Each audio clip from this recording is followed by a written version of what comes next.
Eh, Hoy día vamos a resolver un examen pasado del anterior semestre. Es este. Se suele repetir. Entonces, aquí dice que de los datos del siguiente problema se pide encontrar los perfiles de flujo y la ubicación del resalto hidráulico si existiera. Entonces te dan dos tramos y aquí te dan todos los datos que necesitas. Este de acá es el dato de la pendiente del tramo 1. Este de acá es el Manning. Este es el caudal. La base, este M representa al Z. Es 0, por lo tanto es un canal rectangular. Y una longitud de 100 metros. Una altura de compuerta de 0.1 metros. Ahora, en su práctica, con respecto a este dato del M, en su práctica, ustedes tienen un dato de tita. Ay, a ver, mi lápiz. Un dato de tita. A ver, ¿dónde chingados está su práctica? Vamos a ver.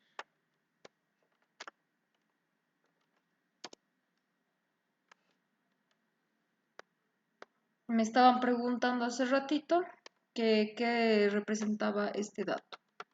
Como ya les había mencionado, este tita, lo que te está dando aquí es una base y ese tita es esta inclinación. Tita de 45 grados. Entonces, con esta inclinación tú puedes encontrar el z, ¿no veo? Utilizando tangentes y toda la trigonometría pertinente. Entonces, este tita es la inclinación de los taludes de tu canal. Si no te da y solamente te da una base B, que este es el ancho superficial, solamente es un canal rectangular. En este caso no te da un tita, sino te da un M, que es igual al Z, ¿ok?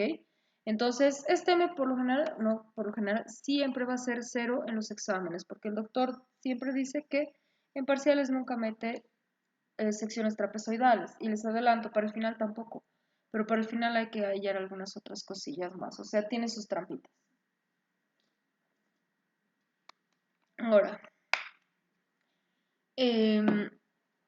nos da la longitud del canal y la altura de la compuerta, ya les había dicho, ¿no? Lo mismo a este lado, exactamente lo mismo, y este de acá viene siendo la altura del reservorio. Entonces, el primer paso que tenemos que hacer es calcular las alturas críticas y normales. Vamos a calcular primero la altura crítica y vamos a tener que partir de la ecuación de la condición crítica. Profundidad hidráulica entre 2 va a ser igual a la carga de velocidad. De esta ecuación podemos despejar para un canal rectangular, esto es válido únicamente para un canal rectangular, que la altura crítica va a ser la raíz cúbica del caudal al cuadrado entre la gravedad por la base elevada al cuadrado. Y como nosotros ya sabemos, la altura crítica no depende de la pendiente del canal, únicamente depende del caudal y de la geometría, como vemos acá. Entonces, si tenemos el mismo caudal, 38 de geometría, 38 acá también, entonces la altura crítica se repite. Esa altura no va a cambiar porque no está cambiando ni el caudal ni la geometría de nuestro canal. Entonces, ambos tramos van a tener la misma altura crítica. Para la altura normal tenemos que utilizar la ecuación de Manning en términos de caudal, que sería caudal igual a la 1 entre Manning por el área a la 5 tercios entre el perímetro a la 2 tercios por la inclinación por nuestra pendiente del canal a la 1 medio. Reemplazando nuestros datos y aplicando un buen solver, vamos a hallar que la altura normal aquí va a ser esto de acá, 1.568, y en este caso la altura normal sí va a cambiar, porque la altura normal depende de la pendiente del canal. Por lo tanto, como hay un cambio de pendiente, aquí es 0,005 y aquí es 0,05, entonces nuestra pendiente cambia, ergo nuestra altura normal cambia. Por lo tanto, nos va a quedar algo así. Fíjense que para el tramo 1, la altura normal es mayor que la altura crítica. Entonces pensamos, altura normal más grande, grande. la pendiente chiquita, son inversamente proporcionales. Entonces, altura normal grande, pendiente pequeña. Pendiente pequeña es igual a m. En el caso del tramo 2, altura normal más pequeña que la crítica. Altura normal pequeña. Altura normal pequeña, pendiente grande. Pendiente fuerte es una pendiente tipo S. Entonces acomodamos nuestras condiciones de borde. Vamos a ver cuánto es la altura de la compuerta, es 0.1. 0.1 está muy por debajo de ambas alturas, por lo tanto, hasta abajo cae en una zona supercrítica y está aguas arriba. Por lo tanto, esta compuerta sí funciona como condición de borde. Es más, para practicar, lo que voy a hacer es borrar esta vaina para que lo dibujemos nosotros, ¿ok? Porque aquí sí hay algo que explicar, pero chiquito. Entonces, la altura de la compuerta está en una zona óptima que combina con su condición de aguas arriba. Entonces, aguas arriba en zona supercrítica funciona como condición de borde. Esta compuerta sí es funcional. Aquí vamos a tener una altura de reservorio que es de 4 metros. Acá, 4 metros. Y este de 4 metros es muy por encima de ambas alturas. Por lo tanto, está cayendo en una zona subcrítica y está aguas abajo. Zona subcrítica con aguas abajo funciona totalmente como condición de borde. Por lo tanto, esta altura de reservorio es total y completamente funcional. Entonces, ¿qué vamos a tener? Una vez que tengamos ubicados nuestras pendientes, nuestras alturas, condiciones de borde, vamos a empezar a dibujar los posibles perfiles de flujo. Entonces, como esta compuerta está funcionando como una condición de borde, vamos a partir de la altura de la compuerta y vamos a tratar de llegar a la altura crítica de forma perpendicular. De esa manera se nos ha formado una M3. Aquí ya no podemos hacer nada, entonces venimos al tramo 2. En el tramo 2, esto está en una zona subcrítica, aguas abajo, funciona completamente como una condición de borde. Por lo tanto, partimos de nuestra condición de borde aguas abajo y tratamos de llegar a la altura crítica de forma perpendicular. Totalmente funcional. Entonces aquí se forma una S1. Y ya. Entonces, fíjense que no podemos hacer ningún otro trazo más. Y esto también lo tienen en su práctica. El ejercicio 4, si mal no me acuerdo. El ejercicio 4 también tiene este problema. Este debe ser.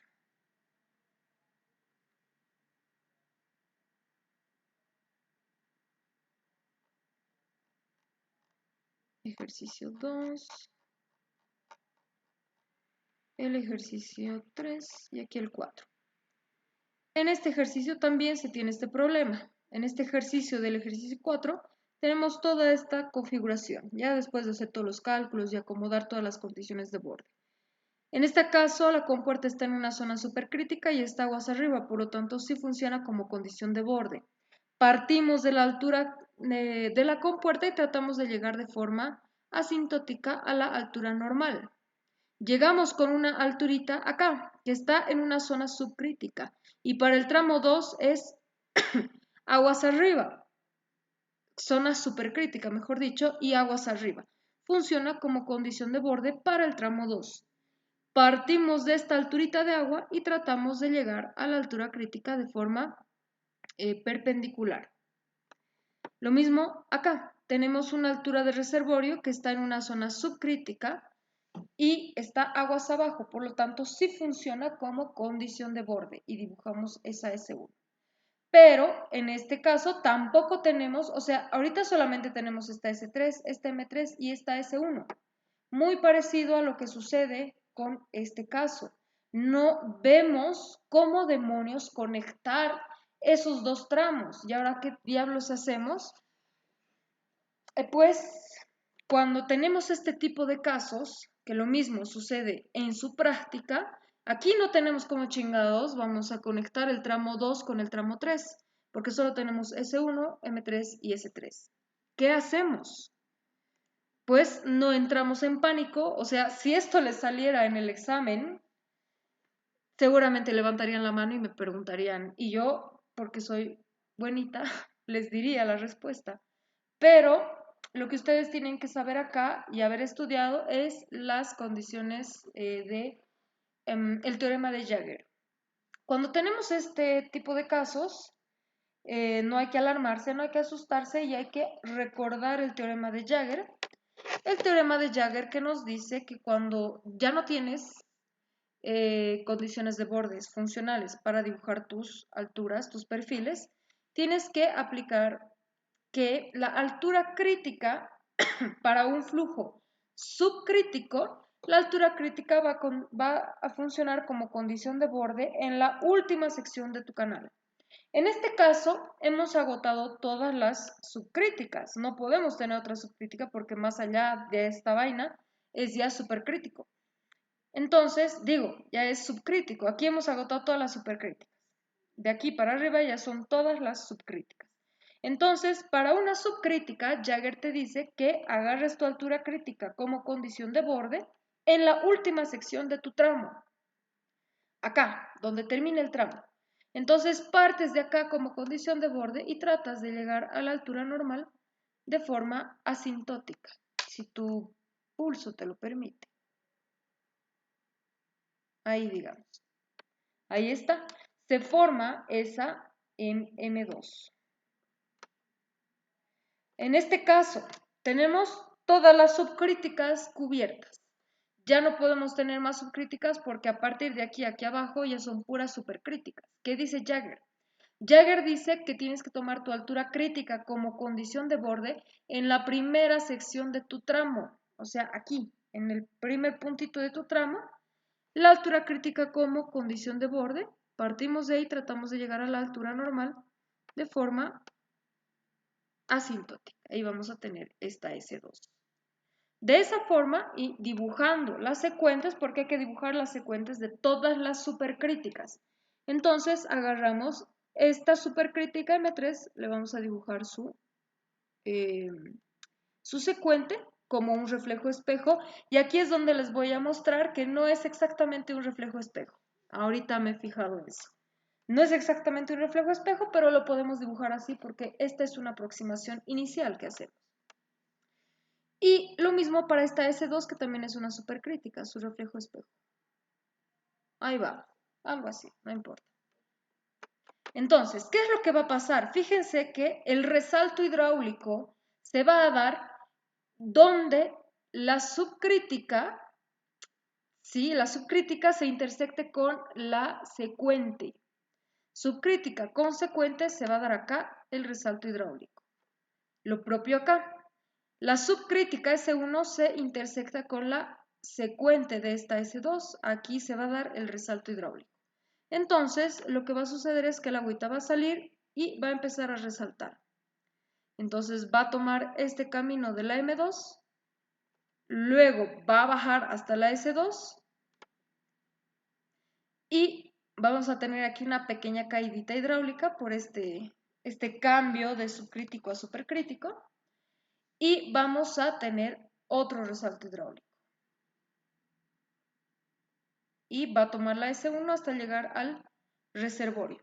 ¿Puede haber dos resaltos hidráulicos en un mismo canal? Totalmente posible, tanto en los cálculos como en la vida real. Así que esta es la solución y lo mismo sucede en su práctica. En la práctica recuerden que teníamos el S3, la M3 y la S1. Entonces, como no hay manera de unir el tramo 2 y el tramo 3, se aplica el teorema de Jagger. Entonces, aplicando el teorema de Jagger, como acá ya no tenemos más espacio para supercríticas, únicamente vamos a poder dibujar subcríticas. Repito, para un flujo subcrítico, Jagger nos dice que tomemos la altura crítica como condición de borde en la última sección del canal. Y de ahí tratamos de llegar a la altura normal de forma asintótica. En este caso del tramo 3 ya no tenemos más subcríticas, entonces lo único que podemos hacer es calcular supercríticas. Y Jagger dice que para un flujo supercrítico tomamos la altura crítica como condición de borde y vamos hacia la normal, bueno, como condición de borde en la primera sección de su tramo, ¿no ve? De acá. Y tratamos de llegar a la altura normal de forma asintótica. De esa forma es como que hemos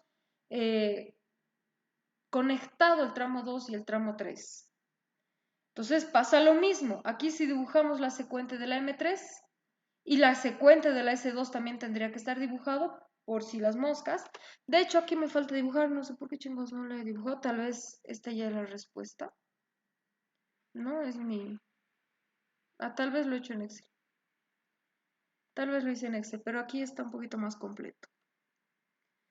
Entonces aquí todavía estaría faltando, ¿ya? Porque acá me ha faltado dibujar, o sea, aquí tenemos que dibujar todos los posibles perfiles de flujo. Y también tenemos que calcularlos todos. Aquí me ha faltado eso y no sé por qué. Pero esta M2 llega con una alturita acá. Esta alturita está en una zona subcrítica del tramo 1 y está aguas abajo del tramo 1. Por lo tanto, sí funciona como condición de borde. Ahí va. Y se forma una S1. Entonces, esa S1 me he olvidado o me faltó. Y la supercrítica de la S2 probablemente nunca toque la S1. Y sí va a tocar la M3, de hecho sí en mis cálculos he visto que la M3 sí toca con la M2.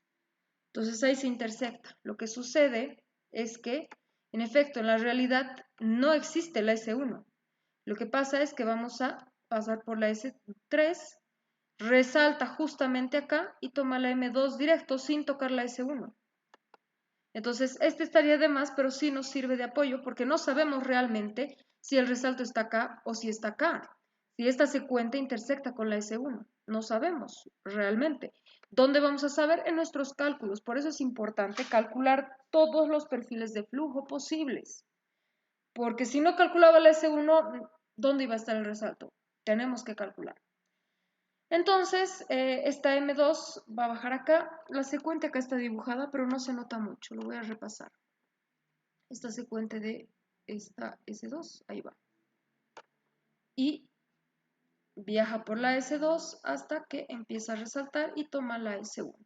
Ahí está. Es lo que sucede. Completamente posible, dos resaltos en un mismo canal. Eso para el ejercicio 4 de su práctica. Para el examen tenemos esta condición. Entonces, una vez que hemos dibujado todos los perfiles de flujo, vamos a pasar a calcular. Y para calcular les voy a enseñar a programar sus Casios. Para los que todavía no hayan visto la clase que les he mandado al Classroom, que les subí al Classroom o que les mostré la anterior clase donde pueden encontrar para que ustedes aprendan a calcular sus perfiles de flujo con la Casio. ¿Ya?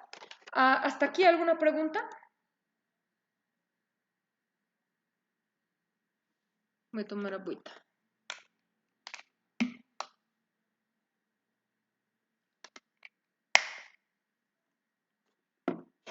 Si no hay preguntas, voy a parar de grabar y voy a volver a grabar.